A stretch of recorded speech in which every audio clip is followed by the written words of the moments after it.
Hello, everyone, and welcome to this week's episode of the DCL Show, your source for Disney cruise news and reviews.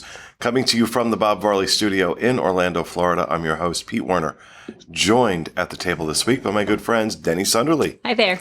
Dreams Unlimited travel agent, Teresa Eccles. Hey. Dreams Unlimited travel agent, Elaine Edwards. And hi, friends. Not a Dreams Unlimited travel agent, but a great producer, Mr. Craig Williams. Oh, hoy, hoy. I have booked vacations through Dreams Unlimited Travel before, so I just don't do it as my day job. Aw. That's special. Would you like to be an agent? No. Are you looking for another job? Teresa, because I can make that happen. Yeah. no, Teresa is my liaison when something goes wrong with the bookings, so I think she would appreciate if I wasn't. Yeah. Just tell me what you want. All right. With all of that said, this show, along with everything that we do, is brought to you by DreamsUnlimitedTravel.com, of which I am one of the owners, along with John Magi and Donna Lefevre. And if you like our content, if you want to support us, that's a great way to do it, because that's how we pay for these shows, the vlogs, the people, because they don't work for pixie dust. I wish they would, but they don't. So DreamsUnlimitedTravel.com. You can get up to $1,000 shipboard credit from Dreams that you're not going to get from Disney. You're going to pay the same price you pay Disney, but you're also going to get one of these great agents like Teresa and Elaine, who are going to step you through every part of the process of booking your Disney vacation. So please, DreamsUnlimitedTravel.com. I appreciate your support. So today we are going to talk about Castaway Key. We're calling this Castaway Key 101. So if you're new to Disney cruises, you're planning your first Disney cruise, you want to understand more about Castaway Key, you've come to the right place. And who would like to start? Elaine. Yeah. All right, I'll start. I have two good points. I have things that I don't think anybody else is going to talk about. So Good. I went off the path here. So one of the first ones that when I sailed a few months ago, something that I did for the very first time was the Castaway Key 5K.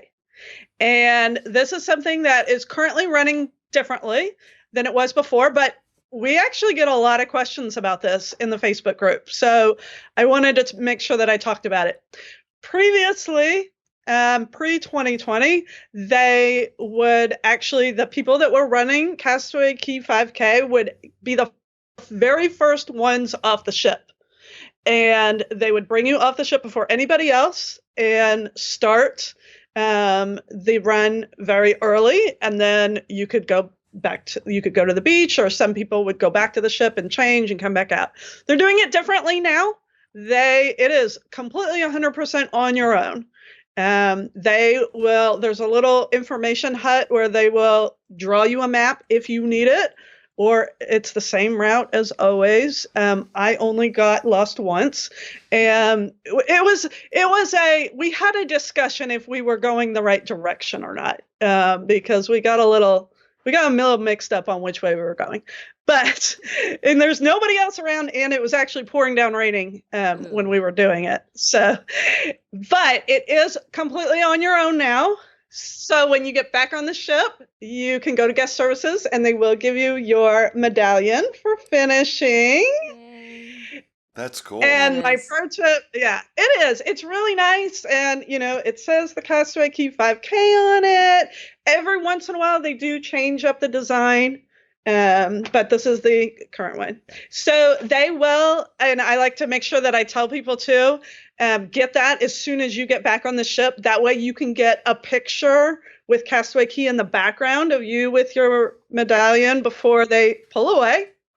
So it is very fun, and especially on one of our previous episodes, we were talking about double dips and being able to relax on the beach one day and do activities another day. It's kind of just something different to do.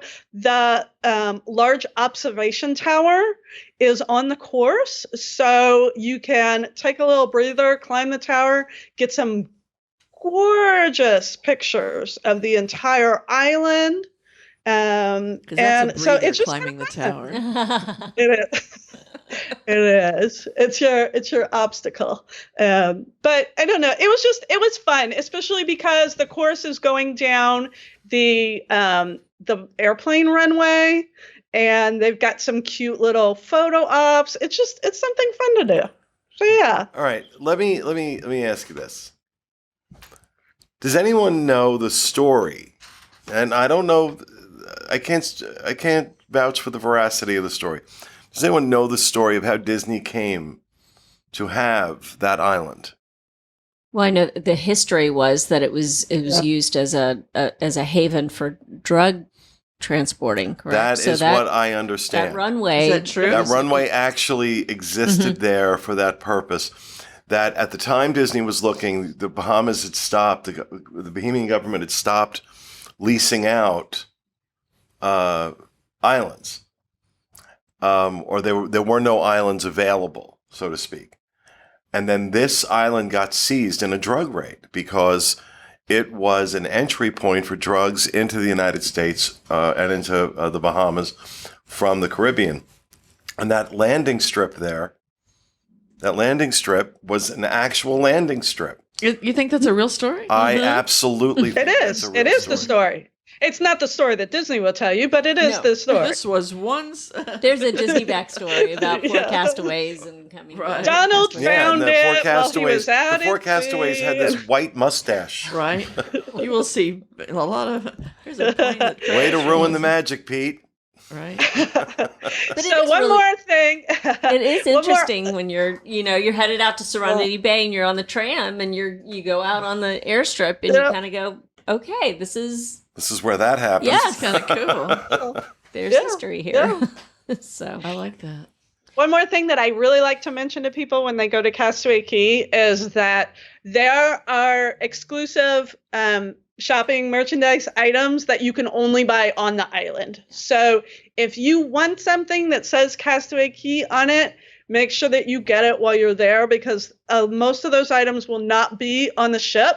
I actually wore purposely, because I knew we were going to talk about it, my Castaway Key Spirit jersey, and it says Castaway Key across the back of it. It's only available on the island. So, and there is an extra sales tax on that versus what you get on the ship because of that. So, I mean, not that it really matters at that point. You're not going to make a decision over buying something over 20 cents. I don't think. I don't know. Maybe you're out there, but Elaine, I was literally actually going to mention both of those things because those are two of my favorites for Castaway Key specifically. Since you already went over the information, I'll just say it with the 5K, hydrate, hydrate, hydrate. If you, even living in Florida, running 5Ks, multiple times a week, it is a lot different on a humid day on an island in the middle of the Bahamas.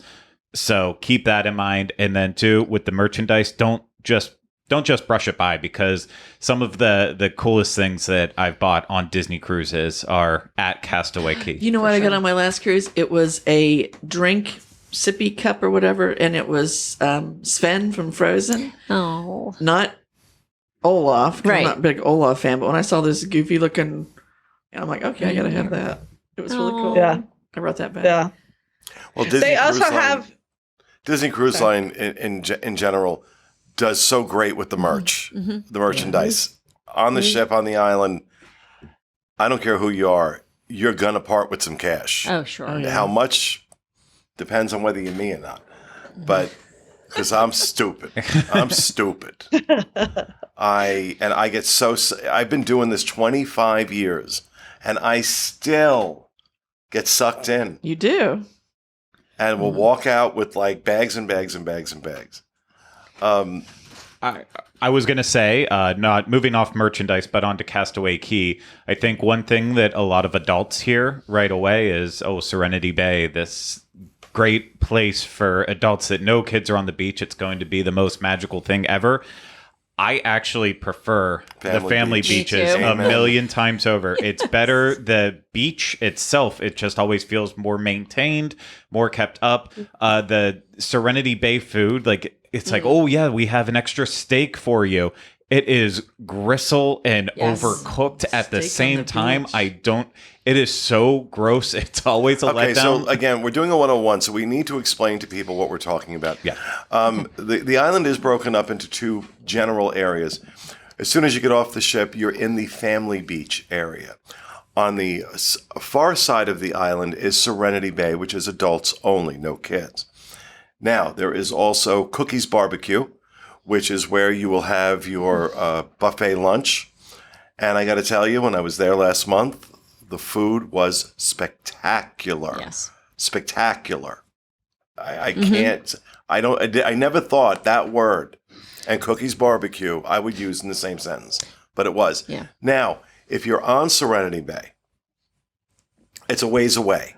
It's a walk to get back to Cookies Barbecue. So they do their own smaller barbecue out at Serenity Bay. This is what Craig is talking about, where the food sucks. And I mean, look, the burgers, the hot dogs, that's fine. But yeah, when he talks about the steak, we cook steak on Serenity. You cook some cast off cow that washed up on the beach. Some USDF grade steak. If you're going out specifically for don't go out specifically for the lunch. I wouldn't. No. I wouldn't. No, I do Nice every people, single but- time. And Yeah. it's always, even like, a lot of times I'm cruising with Corey, and we are two grown men, no kids, no wives with us, just going out. And we always end up back on the family beaches. Everything about it is so much better. We go to Cookies. We go to Cookies too, just to see if there's any difference. There never is, Nope. but we always have to pretend like there might be. So get a little bit of food at both of them, and it's just because all the fun stuff is on the family side. You have snorkeling. I go every single time I'm on Castaway, even when it's freezing cold. I love the snorkeling and trying to, find the Mickey that's hidden in there and the Minnie. And I saw a shark the one time, gosh. and that was in the Nautilus. It was like swimming around, and I don't have contacts, so I took off my glasses, and I was like, "What's that blob going around?" And you reach out to it's touch like, it? it's like, okay, that's a shark. And so then I had my GoPro with me.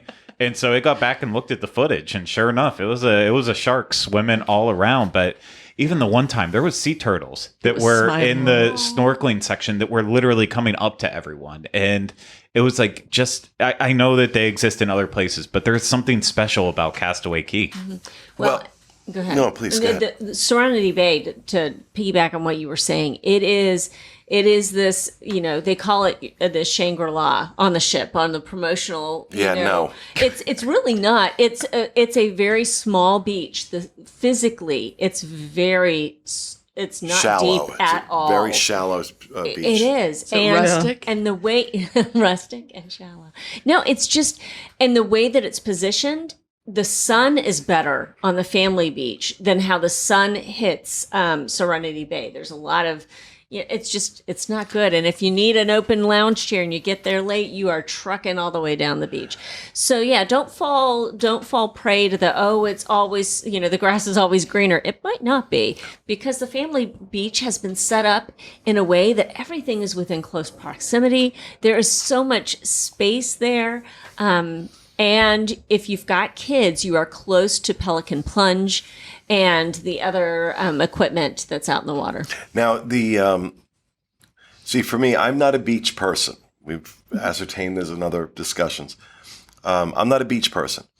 The only way I'm getting off the ship at Castaway Key is if I've been able to get one of the cabanas. Now, on both the Family Beach and on Serenity Bay, there are cabanas available to rent. However, if you want one of these cabanas, you better do it really, really early. What's the window again, Elaine or Teresa? So it depends what your Castaway Club status is. If you are platinum or if you're booked concierge, then those can be booked 120 days out. If you are Gold, then it's 105. If you're silver, then it's 90. And then if you are very first time cruisers, 75. But you must be paid in full as well in order to book any activities. Okay, so to book, that's the schedule wherein you can book these cabanas depending on your Castaway Club status. If you are concierge and you did not, which I never do, I've never ever booked one of these cabanas like when the booking window opens for me. If I've been staying, the only time I've ever gotten them is on the times I've stayed concierge, and I say I'd like, and they always hold some back for concierge guests, so it is easier to get them if you're concierge. And if you are not concierge and you get on the ship and you have not been able to secure a cabana, you can ask if they have any available. We did that on our sailing a few months ago. We did not book a cabana in advance, got on the ship, asked guest services, and it was concierge that actually called us and said, we had some, our guests aren't using them, and we rented it from concierge, and it was fantastic. Yep, and that's what they do. Is if they don't have concierge guests using them, they'll make them available to non-concierge guests. But it's a great perk. It's a great perk. It's nice. Wow. Now, It is. I have a guest that just booked. I have a guest that just booked. I'm sorry. When I say it's a great perk, it's not included with concierge. You're still paying for it separately. But the perk is that you can get it at all. That's yes. And I don't even know what the price is anymore. I don't know the prices, but I know you want to jump on it the morning of your booking window because it's they go quickly. Without doubt, they go quickly. And I think it makes the beach livable for non-beachy people like myself. Yeah, otherwise I'm probably not getting off the ship. Yeah, I got off the ship last time, and there was a lot less, under the half sailing, not as many people. So I didn't have trouble finding a nice lounger under a tree, way far away from the water, but comfortable enough where the waiters or the servers could get to me when I needed something. Have you ever done the cabanas? Only with you, yeah. Okay. Yeah. It was very nice. Yeah. I never left the cabana. I watched everybody else out there. That's what I do. I might lay out on the deck and just get a little sun. But outside of that, no, I have no reason to go out there and get all sandy and swim on the beach like some people. Elaine, right? There you go. If you have kids and you're coming to Castaway and there are kids activities available, there's Scuttle's Cove where you can drop off your kiddos and they can have so much fun. Just like the kids club. Yeah, just so they're going to see friends from on board, possibly, because at some point in time, the kids during the day may get a little antsy, may just want to go do their own thing. It's a really neat setup that they have.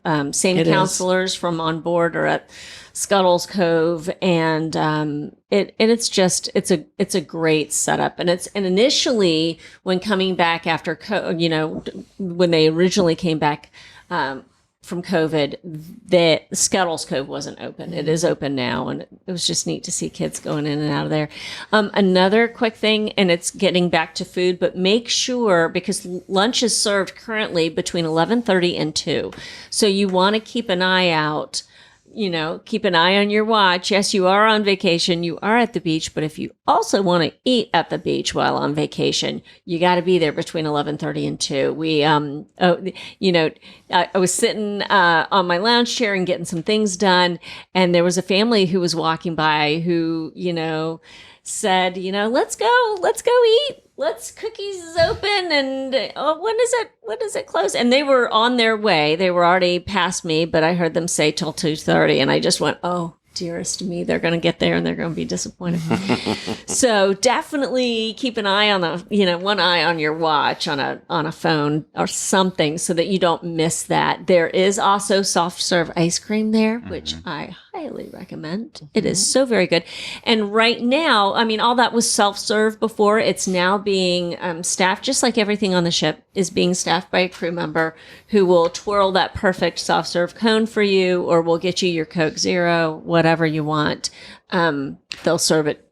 Yeah. They'll serve it and give it to you. Well, because the service kind of comes off the ship. Things that you have on board it travels onto Castaway Key. So you're going to see Mickey and friends in special costumes, and you're going to see your servers from the dining room. Yeah. That's right. Yes. That's right. And Craig, I'm so glad you brought up the characters, because now they have like little beach buggies. So this is, part of the things that the pandemic has given us. Most of it's pretty awful. Some of the resulting things with characters, just like in the parks, they've got to be physically distanced. Well, they have these cute little beach buggies now that are usually like, they were parked there in the morning when you get off the ship, and they're themed to Minnie and Mickey and Goofy, and they go around and they'll stage like Goofy and Pluto are over building sandcastles as you walk down the walkway to the tram, and Mickey might be cruising by in his beach buggy. It's the coolest thing. So yes, you do get to absolutely interact with them. Lots of great things to do on Castaway Key. Highlight of a Disney cruise for a lot of people, myself included. Not Teresa, because Teresa's a Disney cruise rustic leaving out and of Florida. Oh, thank you. She's rustic and shallow. Keeping in mind, only Disney cruises leaving out of Florida. Right. Obviously, you're not going to come back on a Alaskan but just, because a lot of people think they hear about it a lot and they think it's on every Disney cruise, but it's not. No, it doesn't work that way. No, and that includes the San Juan cruise with Puerto Rico, because Rhino was devastated when y'all did that cruise. He's like, Castaway. I'm finally going to get to do Castaway Key. And then it's like, He we hasn't don't done go Castaway? there. He did it once like 10 plus years ago. So never with us. Yeah. All right. Well, that, folks, is going to do it for this week's episode of our show. We hope you enjoyed it. We'll see you again next week with another edition of the DCL Show. Have a great week.